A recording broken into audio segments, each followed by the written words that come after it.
Magandang araw mga kabukid.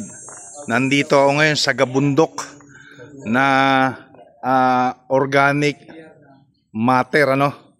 Ito po yung laman ng ating Plantmate. So andun na po yung mga nakasako. Ayan, kung gaano ka linis. No, hindi naman linis ibig sabihin walang amoy, walang langaw, makikita kayo kung paano pinoprocess po itong ating Plantmate organic fertilizer. Okay?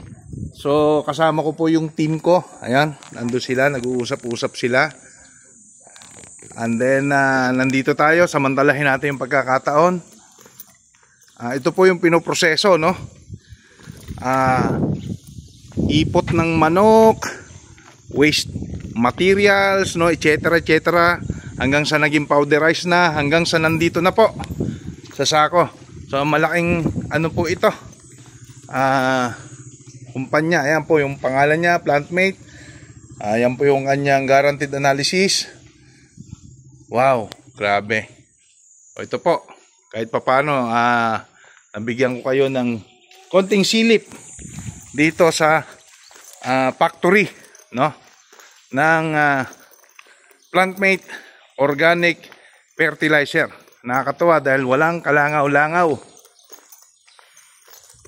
Ito po mga kabukid, according sa kausap ko kanina, nag-iintindi nito, ay may kanya-kanya na po palang may-ari ito, kagaya ng isang bunton doon sa dulo, no? Yun daw po ay 12,000 bags. Ay sa dulo po, sa loob po niyan, makikita nyo, dadalhin po pala sa Bicol yan. So ito, mayroon na rin may-ari nito. Ayan po, no? Plantmate yung pangalan ng truck. Okay. Salamat naman, nabigyan tayong pagkakataon makapasok dito. Yan po yun. Nilalagyan po nila ng moisture.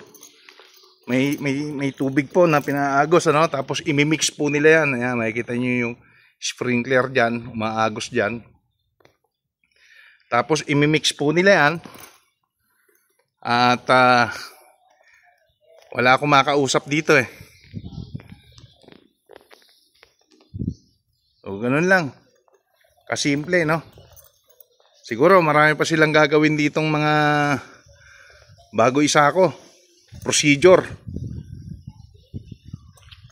So, medyo confidential po kasi yung pinagmimitingan doon. Kaya sorry mga kabukid, off cam muna sila. Hindi ko pwedeng isama sa vlog ko.